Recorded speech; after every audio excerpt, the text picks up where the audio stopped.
Hi, my name is Michelle Bailey, and today I'm going to be doing my HEENT video. Today's date is April 27th, 2024, and it is about 11 o'clock at night, 2300 to be exact. Um, I'm going to be doing my exam on my fiance, HR, Hannah Ross. And before I start, I want to ask for your permission to be able to upload this video to YouTube for grading purposes by my teacher. Is that okay? Okay. Okay, that's consent. And then before we start, I'm going to scan the room. So this is our room. The floor. Oh, damn. Ooh, the floor. This is my calendar. It is literally just keeping me organized. There are no notes, nothing like that. And then here's the floor again here. There's no notes, no nothing. Okay. And then the bathroom right there. Okay. So we're going to come here. Dang, I don't know where I had it. Okay. Is that good? Mm-hmm. I mean, that's good. Okay. So, oh, except for that reach. Okay. So I'll put it back just a little bit. Yeah. All right. And right before we start, all right. Okay. Now, so I'm going to, oh, I hope this mic is on. Okay. Okay, so right before we start, I'm going to walk in, introduce myself to the patient, introduce the type of exam that we're going to do. And while I'm doing that, I'm going to be washing my hands and I'm going to be using gloves for sure. I don't touch anyone without gloves. All right, so hi, my name is Mimi. I'm going to be your nurse practitioner today. Today, I like to do what's called an HEENT exam, which is starting at your head, moving to your eyes, your ears, your nose, your throat, and going through a series of tests. Is that okay? All right, cool. All right, so starting with this, the first thing that you want to do before you, the first thing that you want to do before you touch a patient is you want to inspect. So I'm going to inspect her hair for any type of abnormal signs such as bugs crawling, lice. There could be thinning, there could be coarse hair, there could be spots in her hair where she's missing hair, maybe perhaps alopecia or some other kind of hair loss. Then I'm going to make sure it's not thinning. Yeah. So after I'm done doing that, then I'm going to move on to palpate. I'm going to touch through her hair and I'm going to be looking for any type of lesions, any type of bumps, lumps, any type of abnormalities that I may feel in her hair in the back, around, all on her skull, and the sides. And then once I'm done with that, I'm going to come to her face. I'm going to look at the face for symmetry of the eyebrows and the eyes. This facial cranial nerve is 7. I'm going to note any discoloration, any jaundice of the skin, any ecchymosis, any lesions, any bumps, lumps, scars, anything that's abnormal on her face. Sorry, any crust on the eyebrows, and then I'm gonna hone in on the eyes, which is the optic, which is cranial nerve 2. Looking at the eyes, I'm looking for symmetry. I'm looking for any crust or any like oozing, maybe like crust on the eyebrows or the eyelashes, anything on the eyelids, any redness, any swelling, any discoloration, any type of signs and symptoms of some sort of infection, conjunctivitis, anything like that. I'm also going to press down on her eyelids, her lower lids. Right here, I'm going to be looking at the conjunctiva. I'm have you look up a little bit. Thank you. I'm going to be looking at her conjunctiva, making sure that it's pink. It's not a pale color. It's like an appropriate pink color, and hers is. So bilaterally, those are normal findings. Also, when I look down at the lower lids, I'm going to look at the lacrimal line on both sides. I'm going to look at the tear ducts, make sure that there's no obstruction, there's no redness, there's no swelling, there's no like skin tags or any type of lesions of any sort, anything that's abnormal when you look at the eyes. I'm also going to be checking out her sclera. Look up for me. Thank you. The sclera looks white, which is a normal finding. At this point, I'm going to step back. Oh, at this point, I'm going to step back and grab my pen light. I'm going to check for I'm going to step back and shine my light in her eye bilaterally, checking for the red reflex, looking for a reaction of the eye, looking for a constriction, looking for a constriction of the eye and the red reflex, which, let me start over. The red reflex is where the light is going to come and cover the pupil, and that's going to cause a reaction. And the same thing on this side bilaterally.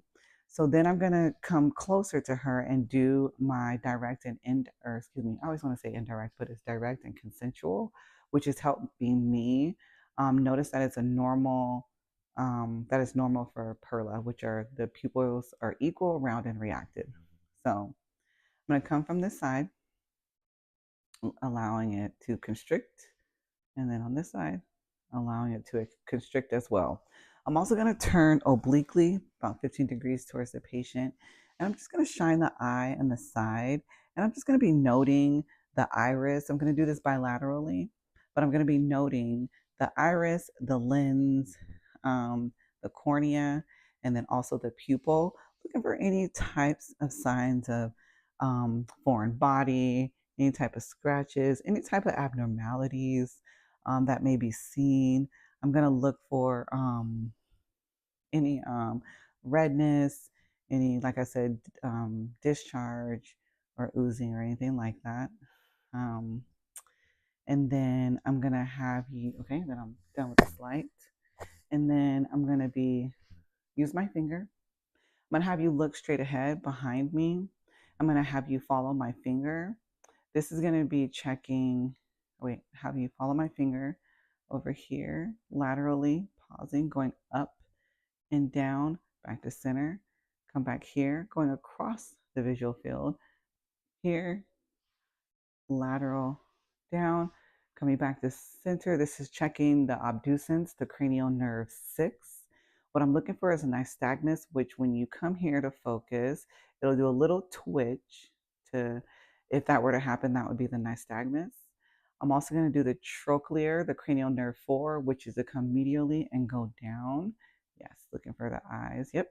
Any type of change in the eye. I'm also going to have you focus on my finger here. Beautiful. I'm going to bring it to the bridge of your nose. Just follow it. Follow it down, looking for the convergence of the eye to actually come down to the tip of the nose. And the convergence is where it's going to stay focused. And the marker is 5 to 15 centimeters is within a normal range, and hers is normal. There's no nystagmus, and there's no other type of abnormalities where the eye is moving in the other direction. These are cranial nerves 4 and 6, like I mentioned. And then after this, I'm going to check her visual field, which is the confrontation. And I'm going to take, I'm going to come closer to you. I'm going to take the posterior and the superior. Let me know when you can see my fingers coming here. Beautiful. I'm going to swap superior and posterior right behind the head. Come here. Beautiful. Swap again. Beautiful. Her visual fields are normal, and that was a confrontation test.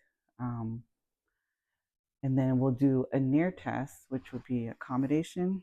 So look at my finger and then look past my shoulder behind me, stare off into the distance. Beautiful. Come back to my finger. Yes.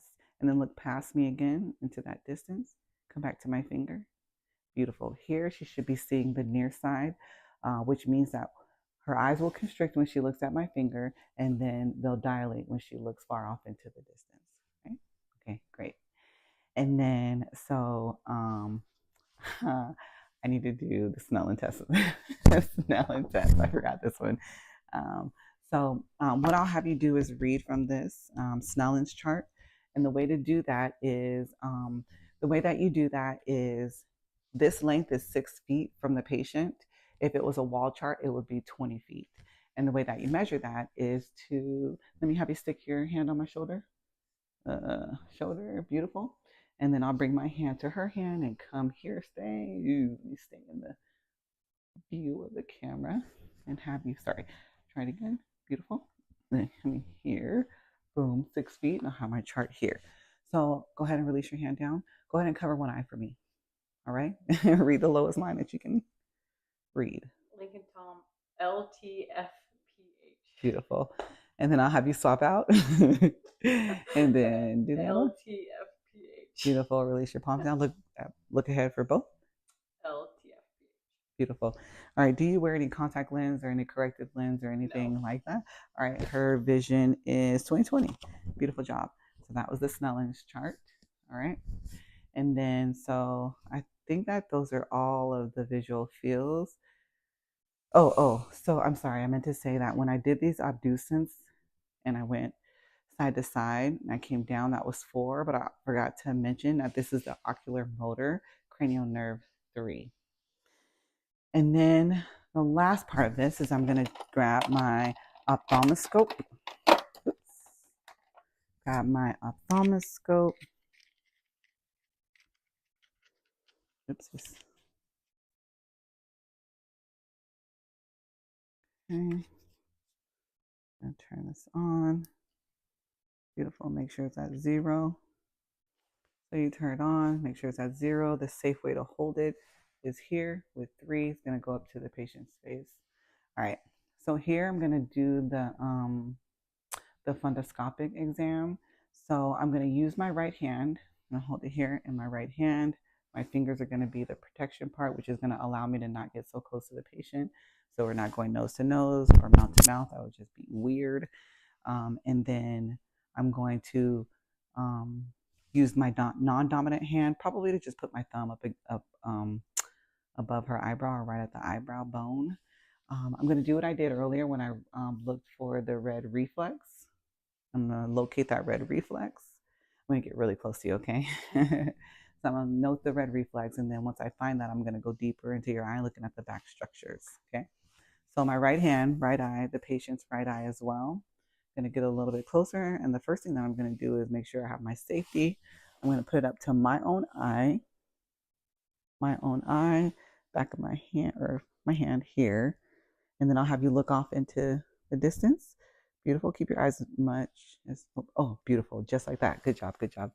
And then I'll put it up to my eye first, locating the red reflex. Oh, beautiful. I got it. Going close. Use my reach.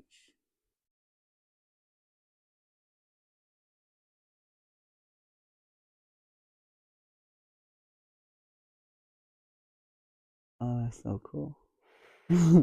Sorry, don't laugh. Oh, it's so awesome. Okay, so sorry, I know that's so hard for you. Good job.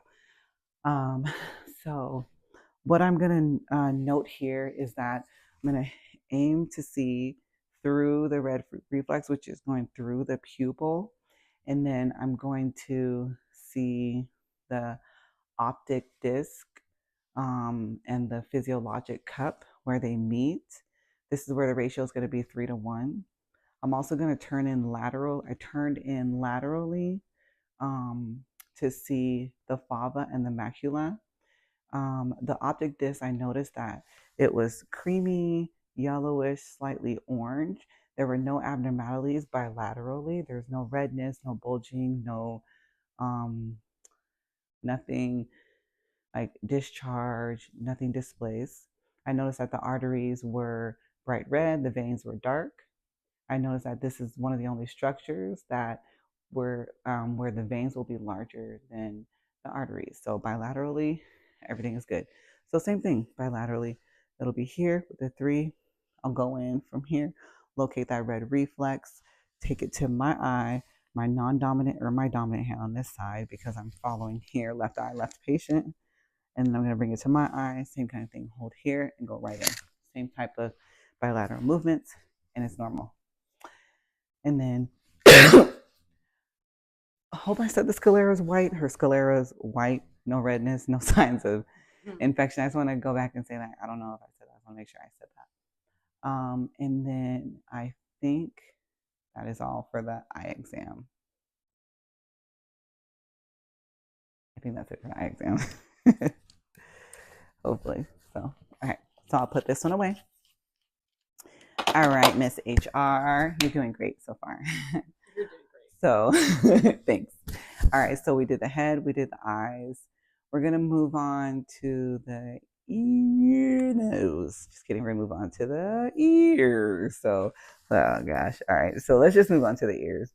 So the ears I'm going to notice, okay, still recording, yes, okay. So the ears I notice that they're symmetrical. I'm looking at the auricles, the pinna. I'm looking at all of the structures of the ears. I'm making sure there's no keloids, there's no redness, no swelling, that they're symmetrical, if they're turned in or out. Um, I'm looking for any bruising, any lumps, any bumps, any scrapes, any scratches, any abnormalities in the discoloration or anything like that for the ears. Um, and then once I do that, I'm going to palpate them. So coming in and palpate your ears, I'm just going to do a slight tug test. And this tug test, as I heard, beautiful. So I'm going to do this bilaterally. The tug test will help you kind of hone in and give you like a little clue that there may be a possible infection or anything brewing down there. So you want to always start with a tug test. And hers, the tragus, all of that is normal. No abnormalities noted. I'm going to grab my otoscope here.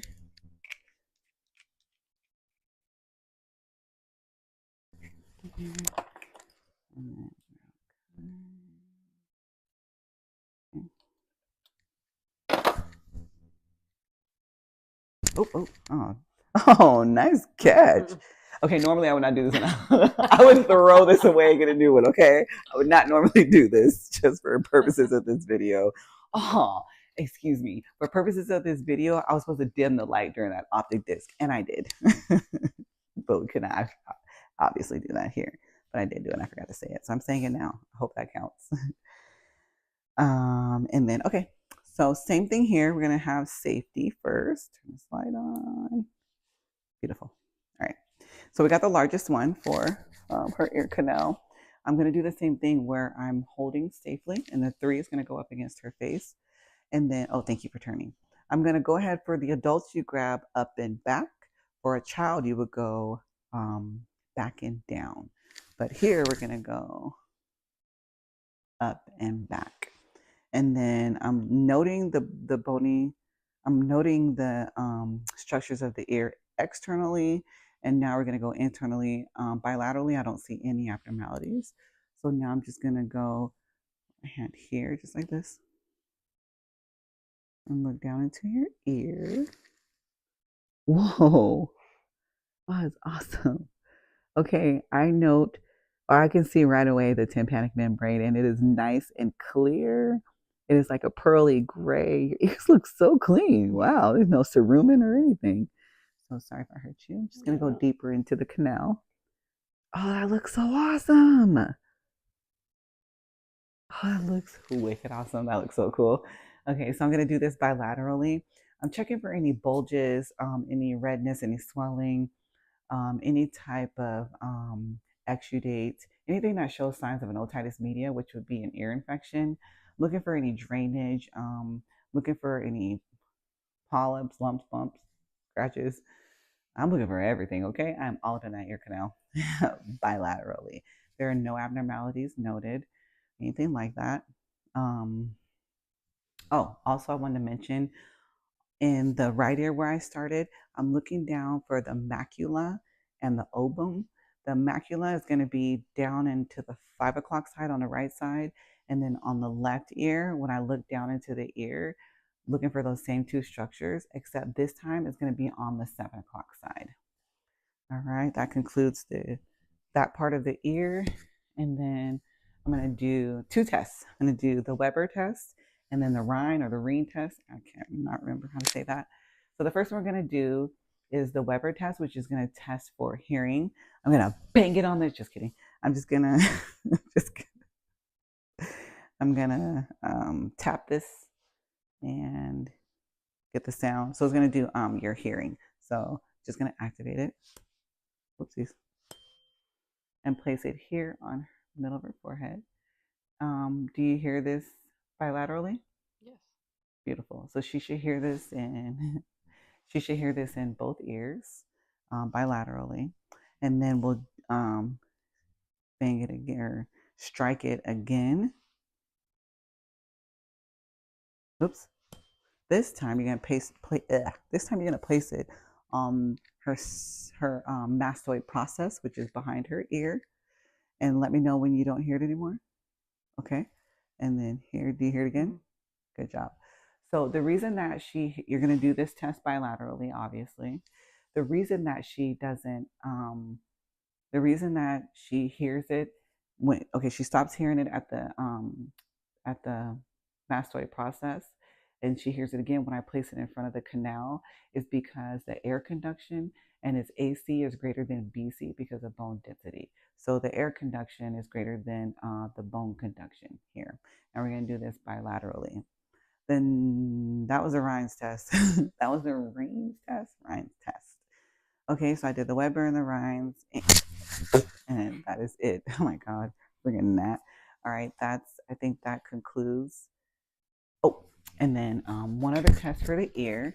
So what I'll have you do is rub your right tragus for me in a circular motion, your right one. So with this one, I'll go behind. Yeah, your other right. Jesus, I can't remember yours and this. Okay, so she's gonna do the right test, the right side, and then what I'm gonna do is whisper two letters and a number in her ear. She has to say which one. 883I. Okay, clearly she didn't hear me. So let's go on the other side. It's gonna be two letters and a number. So rub the tragus on the other side. I'm staying in the view of the camera. Then I'll go behind the patient typically. Thank you for turning. And rub this tragus. Yeah, sure. And then it's going to be L10-8. L10-8. Yes, thank you. You hear me? Okay, so anyways, for these hearing tests, you don't want there to be any type of loss of hearing. With that Weber test, you don't want it to be um, unilateral, where you only hear it on the one side. And then the same thing for the Weber, or excuse me, for the Ryan's test. So she has a good hearing in both ears, I think. I just Okay. gotta think with it. Okay. All right. So that was all. So also I want to mention that for the hearing, that is cranial nerve 8, the acoustic. And then that was the ears. Okay, wait. Head, eyes, ears, nose. Okay. So then we're gonna work on you. We're gonna do your nose next. So for the nose, I'm gonna start with inspection again. I'm gonna look at the nose, make sure that there's no deviations in the nose. It's not deviated to one side or the other side. There's no misalignments. There's no lumps. There's no bruises. There's no scratches. There's no discoloration. It doesn't look larger than her face or overly large or overly small. The nose looks symmetric. Um, it looks perfect. All right. And then I'll have you, let me change this out real quick before I have you this. So I'm just going to change this out so I could look, because I looked in her ears. I'm going to put this so I can look up your nose. There we go. Beautiful. I'll have you tilt up a little bit, and then I'm just going to use my hands to press up. So what I'm going to do is safety again here. I'm going to look up the nose. That looks so awesome. So it's nice and pink. There's really no abnormalities at all. The turbinates look amazing. Her nose looks really good. Then I'm going to go a little bit further up. Looking for any nasal polyps or any type of redness or swelling. Am I hurting you? You okay? Mm-hmm. Doing anything like that? Beautiful. And then I'm going to look on the other side as well. And you want to be careful when you stick this up the nose because it's very visceral. You don't want to cause any nosebleeds or undue trauma to the patient. So I'm looking right up in here at the edge of the nose first. And wow. Sorry, I'm going to go a little bit deeper just to make sure you're good.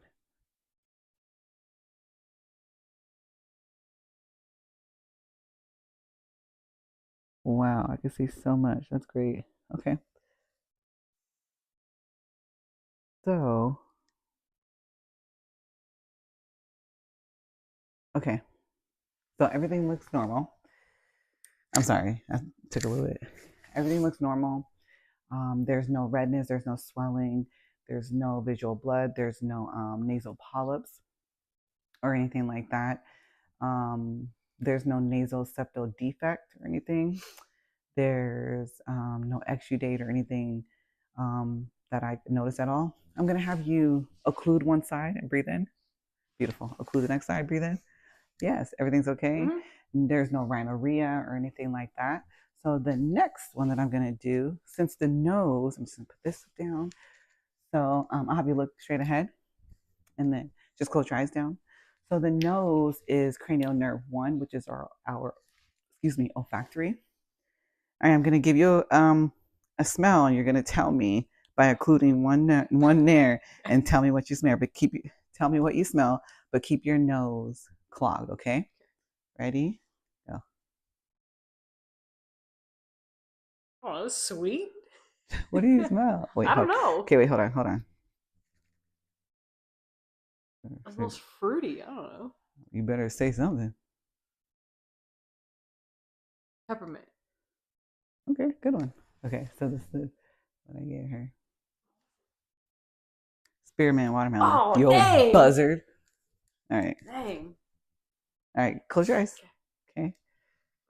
And then I'll do another one. Oh, that smells like eucalyptus or spearmint, peppermint. One of the two. Okay. All right. She's right. The first one was spearmint and watermelon. This one's peppermint. Oh, all the Essential. mints smell the same. It's okay. All right. Thank you for doing that. Okay. I think that concludes the nose. Okay. And all findings are normal, bilateral nares, and all that good stuff. So that was the nose, cranial nerve 1. And now we did head, eyes, ears, we did nose. Now let's do the mouth. Okay. So with the mouth, we're going to start by inspection. We're going to look for any cracks, any dryness, any hepatic lesions. We're going to look for any type of swelling, redness, any bleeding, any oozing, any lumps, bumps, scars, scratches, anything abnormal on those lips. I want to see it, okay? And then I'm going to use this for my light in the mouth, okay? Then I'm going to have you open your mouth. Right in 3, that's normal. I'm going to have you, right here when you open the mouth, we're going to start moving into cranial nerves 9, 10, and 12. We're going to move into the hypoglossal, the glossal, and the vagus nerve in the back. Go ahead and stick your tongue out for me. Say ah. I would have a tongue depressor, and I would press down and check her. Go ahead, stick your tongue out. Beautiful. Say ah. Beautiful. When she says ah, oh damn, sorry. Say ah again. Do it again. Ah, beautiful. So I see the uvula. That's midline. There's no deviation. There's nothing hanging from it, like any type of polyp or any type of throat exudate. There's no type of swelling. There's no bulging. There's no redness, the mucosa. There's no signs of any type of mouth infections or sores or lesions or anything that would that would be high, that I would need to refer out for. I'm checking also, man. Open mouth. Beautiful. And then I'm checking the dent or the teeth to see, and the hard palate, the soft palates. I'm checking all around the mouth, the gingiva. I'm checking the I'm also checking underneath the tongue, the submandibular ducts, all this stuff, looking for any redness or swelling or anything like that. Look down the throat for any exudate, for some oral thrush on the tongue. I'm also going to have you stick your tongue out once more. And if I had gloves on, I would have gloves on. I'm going to go off to the side, noting, point to the side. I'm going to look along the side of the tongue on the other side bilaterally, and just to make sure that there's no lesions or any redness or oral thrush or anything abnormal, any type of growth or anything that would be abnormal in the mouth. And I want to go ahead and report those findings. She has nothing. It's normal findings. And then does that conclude the mouth? Yes. All right. So, and then after the mouth, we're gonna move down to your throat. So the throat, I'm gonna note that the trachea is midline. There's no deviation to one side or the other. Know that there's no redness, no swelling, no lumps, no bumps, no bruises, no scars, no discoloration. There's nothing protruding out that's making me notice anything that could be abnormal. Everything looks normal. Now I'm going to palpate the trachea and then sit tall. Beautiful. So I'm just going to palpate here and I'm going to go ahead and move it over, displace to one side and then displace to the other side. I can really feel that. There's no abnormalities. That okay? So this test isn't that comfortable, so you don't want to spend a lot of time maneuvering things around. I'm going to have you kind of corner yourself towards the camera. Great. So what I'm going to do is come behind here and check her thyroid gland. So I'm going to note the trachea, excuse me, note the cricoid cartilage, the trachea, or the cricoid cartilage, the thyroid cartilage, the cricoid, and then the thyroid gland. This is where you'll feel two little bony prominence or like bony sides of the trachea, the left and right side. And then I'll have you go ahead and swallow.